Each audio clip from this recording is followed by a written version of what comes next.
관상이 의미가 있나요? 예, 아주 큰 의미가 있습니다. 중년 이후에 부자가 될 관상이 따로 있나요? 예, 중년 이후에 부자가 될 관상 따로 있습니다. 그렇다면 중년 이후에 부자가 될 관상 만들 수 있을까요? 예, 분명 만들 수 있습니다. 얼굴에서는 어디가 가장 중요한가요? 세상의 모든 것들이 중심이 중요하듯이요.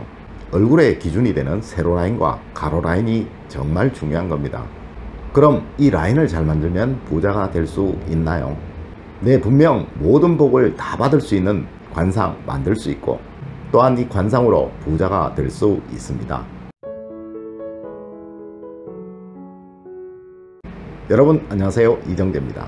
오늘은 여러분들과 중년 이후에 하늘의 복과 땅의 복을 다 얻어 부자로 살아갈 수 있는 그 관상 만드는 법에 관해서 이야기를 나눠볼까 합니다. 이는 5가지로 나누어 볼 수 있는데요. 첫 번째가 이마입니다. 두 번째가 미간과 눈이며, 세 번째가 눈과 눈 주변을 통하여 내려오는 콧망울까지고요. 네 번째가 인중과 입이며, 다섯 번째가 턱입니다. 먼저 답부터 순서대로 말씀드리도록 할게요. 이마는 투명한 밝은 빛이 나도록 해야 하며, 가로주름이 없고 있더라도 연하게 있어야만 하며, 짙게 있어서는 안 되는 것이고요. 미간은 하늘의 기운을 막아서는 안 되니 미간 사이가 막혀 있어서도 안 되고, 넓되 난하지 말아야 하고, 골이 깊지 않아야 하며, 눈과의 비율이 맞아야 하고, 눈은 맑고 광채가 나야 하며, 코는 급하지 않고 꺾이지 않으며 부드럽게 치솟아야 하고요.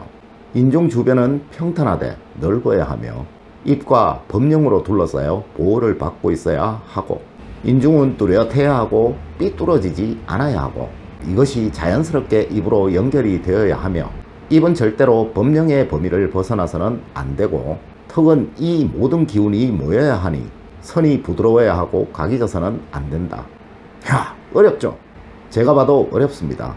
어떤 분은 이런 이야기도 하시더라고요. 생긴 것을 어쩌겠냐고요. 그런데 이것은 충분히 우리가 후천적으로 만들어낼 수 있다라는 겁니다. 자, 여러분 가정을 한번 해봅시다.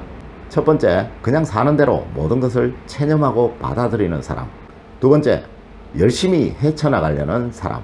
여러분은 어떤 사람이 되고 싶으신가요? 틀림없이 제가 약속드립니다. 여러분들의 자그마한 습관으로 여러분의 상은 변합니다. 우리의 상법이라는 것은 이놈 부자 될 놈, 저놈 거지 될 놈, 이렇게 구분을 하기 위해서 만든 학문이 아니고요. 부자가 될 수 있는 상은 이런 상이니 후천적으로 만들어가라 라는 의미로 만들어진 학문이라는 겁니다.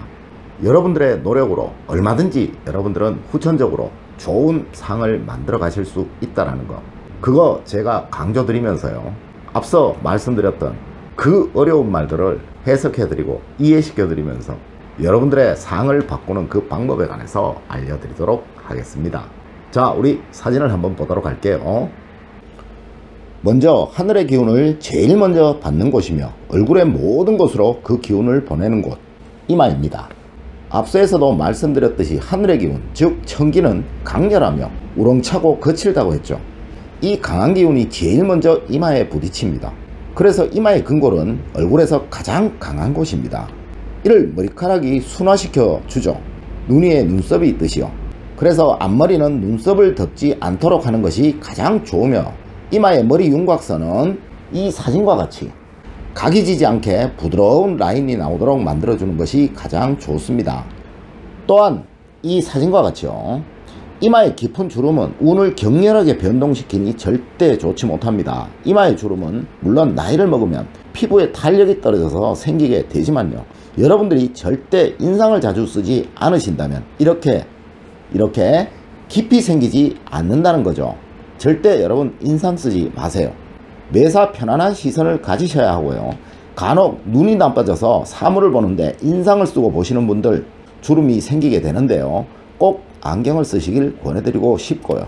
절대 무엇이든 인상 쓰고 보지 않으시는 습관 기르시는 거, 그거 권해드리고 싶습니다.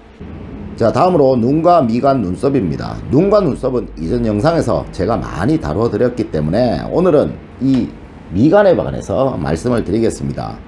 이 역시 눈 전체를 3등분해서 그 하나의 부분, 그 하나가 된다면 가장 이상적입니다. 미간은 이마에서 내려오는 천기의 통로라고 생각하시면 됩니다. 미간이 이거보다 넓다면 너무 많은 기운이 쏟아져 들어오게 되니 하관이 감당을 못하게 되어 지기가 살아나지 못하게 되고요.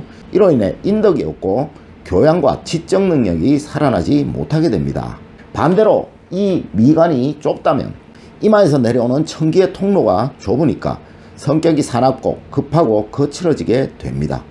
여러분들 요즘 눈썹 그리시고 눈썹 문신 많이 하시죠? 반드시 이 부분 정리해 주셔야만 합니다. 천기가 고르게 내려와 인중에 닿을 수 있다면 천운과 지운이 알맞게 만나게 되니 후천운이 멋지게 살아나게 됩니다. 그리고 이 미간에 주름 잡혀 있는 분들 있으시죠? 절대로 안됩니다. 이는 운이 요동치게 되어 마치 방금 보여드린 이마에 주름 있는 사람, 그것과 같은 역할을 하게 됩니다. 그러니까 매일 이 미간에요, 엄지손가락으로 마사지 해주시는 습관, 그거 기르시고요. 절대 인상을 쓰지 마세요. 그래서 우리 선조분들께서는 인상 쓰지 마라, 주름 생긴다 라는 말을 자주 하셨던 겁니다. 다음으로 이 코와 콧망울입니다. 이는 성취운을 말하는 겁니다. 코끝이 너무 날카롭거나 뾰족하면 성취운은 있으나 큰 실패가 있을 수 있고, 너무 낮다면 의지력이 약하고 진취적이지 못하니 성취가 약하게 됩니다. 이 콧망울은 충분히 강하면 좋지만요, 좌우와 높이가 같은 경우가 가장 이상적이라고 할 수 있습니다. 다음으로 인중을 둘러싼 범령입니다. 이 인중을 둘러싼 이 범령입니다. 이분들 두 분 다 한번 보세요. 입으로, 범령으로 이 주변이 둘러싸여 있죠. 입으로, 범령으로 이 부분이 둘러싸여 있죠. 이것이 가장 중요한 여러분들의 인생의 포인트입니다. 부자들은 반드시 이 범령과 입으로 이 부분이 잘 둘러싸여 있으며, 가난한 사람은 범령과 입 부분이 절대 둘러싸여 있지 않습니다. 이곳은 이 하늘로부터 내려온 이 복이 코를 통해서 떨어지는 곳이고, 땅을 통해서 올라온 복이 이 입을 통해서 모이는 곳입니다. 하여 여러분들의 모든 재물운이 또 성취운이 뒤섞이는 그런 장소이죠. 그런데 그 기운이, 여기에 모인 이 기운이 둘러싸여 있지 않고 흘러나간다면, 또 잘 둘러싸여 있어서 모여질 수 있다면 그 차이는 여러분 말씀 안 드려도 아시겠죠? 이 범령도 많이는 변하지 않지만 조금씩은 변하는 것입니다. 또한 이 입꼬리 역시 모양이 변합니다. 이 방법은 단 하나밖에 없습니다. 부드럽고 은은한 미소, 이것이 유일한 열쇠입니다.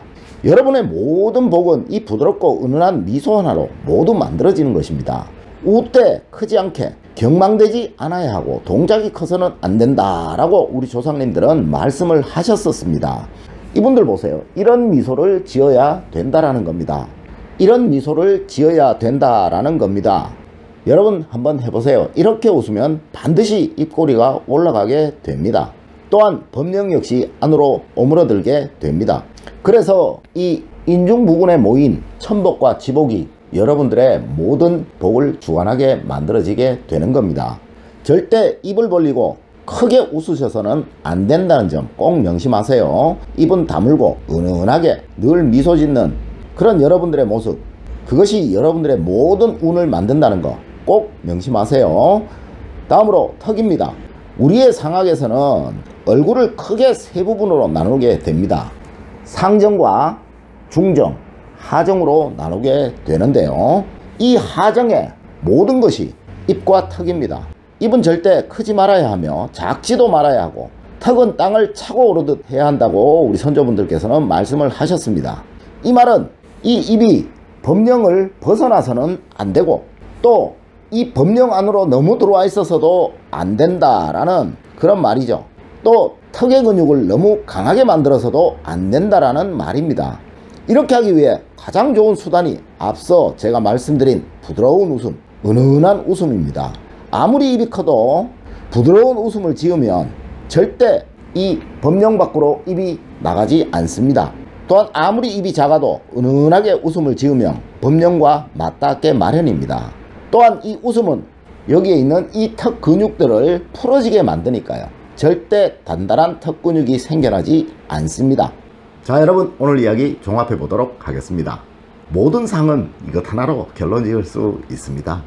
절대 인상 쓰지 마세요. 인상 쓰시면 주름 생깁니다. 이 주름은 여러분들의 삶을 어렵게 만듭니다. 항상 부드럽고 은은한 미소 머금으세요. 이것은 여러분들의 운을 살아나게 만들어줍니다. 오늘은 여러분들에게 우리 상학이 왜 만들어졌는지, 여러분들이 어떻게 하면 이 상학을 이용하실 수 있는지 그 방법에 관해서 알려드렸습니다. 제가 가르쳐드린 대로 여러분들 꼭 하셔서 여러분들의 후천적인 삶, 중년 이후의 삶, 멋지고 행복한 그런 삶으로 만들어 나가시기를 기원드리겠습니다. 늘 올바른 학문과 올바른 지식을 여러분들에게 전해드리도록 노력하겠습니다. 여러분 긴 시간 감사드립니다. 감사합니다.